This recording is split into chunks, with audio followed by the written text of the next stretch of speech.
Welcome everyone to the series of recordings about Masaaki Imai's legacy. Today I have with me Tiago Costa, Senior Partner from Kaizen Institute Western Europe. Thank Welcome, you for Tiago. the invitation, for the opportunity. It's a pleasure, Tiago. For me it's a great honor and privilege to speak about Masaaki Imai. Thank you for being here, first of all. Maybe I will start with the first question, which is related to the methodology and about Masaaki and Kaizen overall.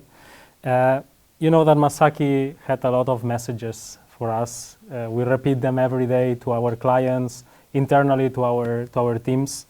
But maybe, Tiago, in your opinion, what is the most important Kaizen message that you think Masaaki left us? I would focus the word Kaizen, change for better. And we share the message of Masaaki Imai. It's every day, everybody, everywhere improvement. Mm-hmm. If we can apply this strong message, we will succeed, and we will spread the message with the clients, with the society, and with ourselves.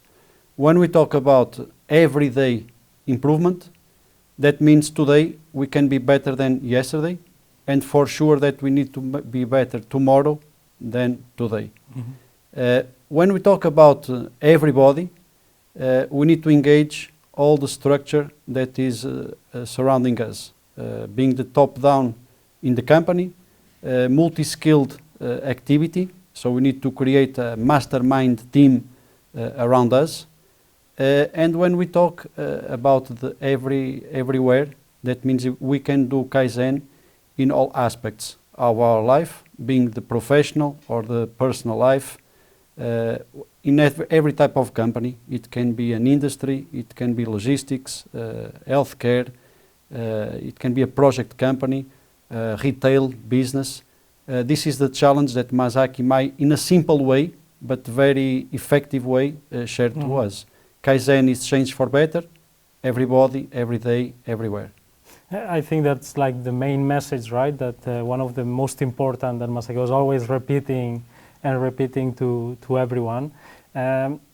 It's true that when I had this discussion with some of our guests here in the podcast, we discussed that the methodology Kaizen comes from the Toyota production system, right? So it's based in the Japanese culture. It was the origin in the Japanese culture.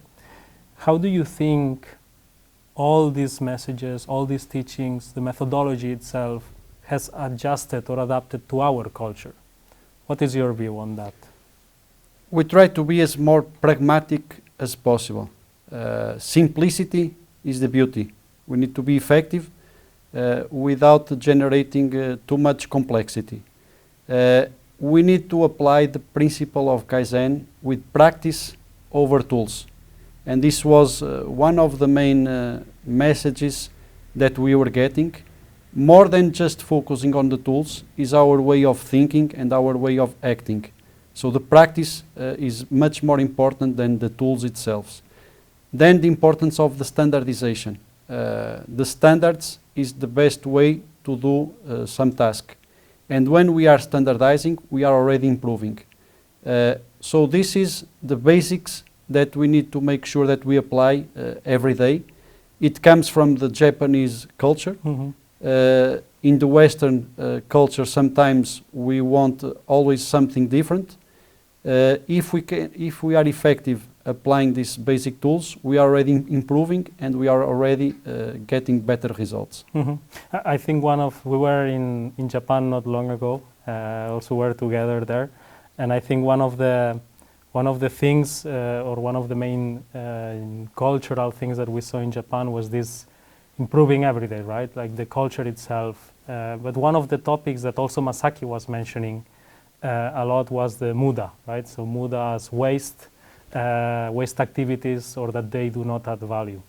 They say that Masaaki was mentioning a lot this. Probably you've met him many times, right, yes. Tiago? He was mentioning this to clients, also internally. How important do you think this message of eliminating waste has had an impact in the Kaizen methodology? The importance in each type of activity is to understand what is the value. What is generating value, either for the client, for the society, for the organization. And this is the initial step. We need to understand what is the where is the value, what is the meaning of the value. With this clear definition, then it's easy to understand what is the waste. And the importance of the Masaaki Imai message was learning to see the waste and then to remove this waste and being effective eliminating the muda, the waste in Japanese. We create more space, more time for creativity, for innovation, for the growth. So starting with this value from muda elimination to grow the business. Okay, I think it's something that probably personally you also have in your daily basis, right? Like eliminating waste is something that from these teachings come not only professional but also in a personal sense. I don't know if you also have this in your life. Yes, with the experience of Masaaki Imai and applying Kaizen, we can understand that Kaizen is a way of living, not only on the professional basis, but in our daily life. And if we apply this in an everyday basis, our purpose becomes stronger and we are much more happier because we are more value added to ourselves, to our family, to our society. So maybe I will go there because I wanted to ask you, from all the teachings that you had from Masaaki, which is the one that had most impact in your professional or personal life? There was one teaching that is a Japanese principle of Ikigai, how to combine the 4 circles of life. The first circle is what is our passion. The second one is what we are good at, so what is our talents. The third one is what the society needs. And the fourth one, what we can be rewarded for. And this teaching from Masaaki Imai, from the Japanese culture, helps us to be very effective in our way of living, combining these 4 principles of Ikigai. So maybe as you're talking about this is one of the things, I guess, that when you met Masaaki and with his teachings, you kind of started to search for the Ikigai, right? So what do you think was or how your life changed before this moment when you met Masaaki and you had all these teachings, and after you met him? What would you say is the most impactful thing that changed in your life? I had the opportunity, first time I met Masaaki Imai, to be one full week with him. So I could observe how he was acting when he was at the client, what was his message during the seminars, but also outside of work, how he was behaving.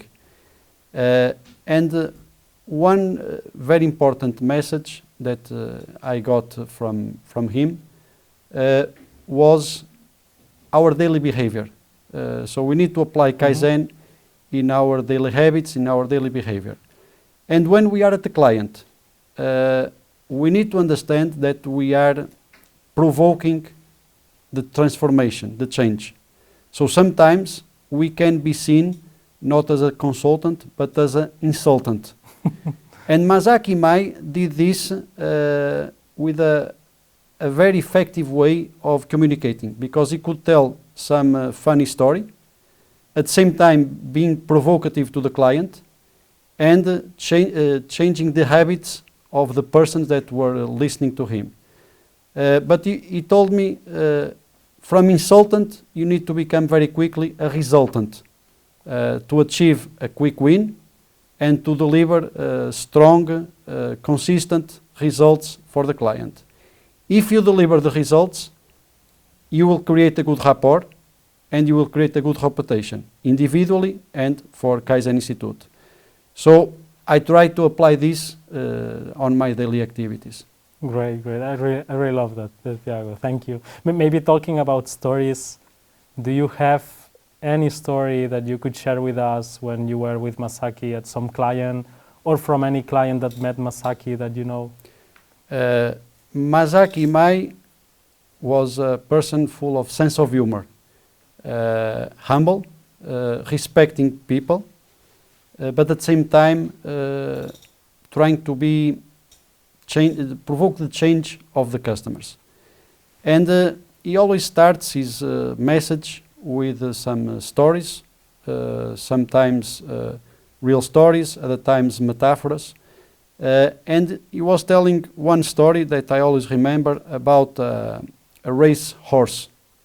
If you have a strong race horse, maybe he doesn't feel thirsty. But if you feed him with fresh water, he will appreciate and he will perform better. I remember another story that he was telling about two businessmen that were doing a safari. And they were talking about the business. The life in the safari was quiet. They left the car. They start walking, and suddenly they see a lion. And they look to one side. The car was very far away. One of them was very stressful, and the other very quietly start to pick his running shoes, putting the running shoes calmly. But the friend said, "You are looking for your running shoes, but the lion will run even faster than you." And he said, "I just need to run 1 meter faster than you to be safe." And this was the metaphor that we have in the economy. We need to be faster, better than the competitors to survive in the market. Right. Thank you, Tiago, for sharing these stories with us and also your experiences with Masaaki. It was a pleasure to have you here with me in the podcast. It's my pleasure, my honor, and now it's our responsibility to share and to multiply the example of Masaaki Imai, who had the purpose in life that he was always telling us, to touch as more people, more companies, more countries as possible to improve their lives. Mm-hmm. That's why we will continue with these recordings, honoring the memory of Masaaki Imai and all his teachings and experiences like we had here today with Tiago. So to our audience, we will see you again in the next podcast. So stay tuned and I'll see you soon.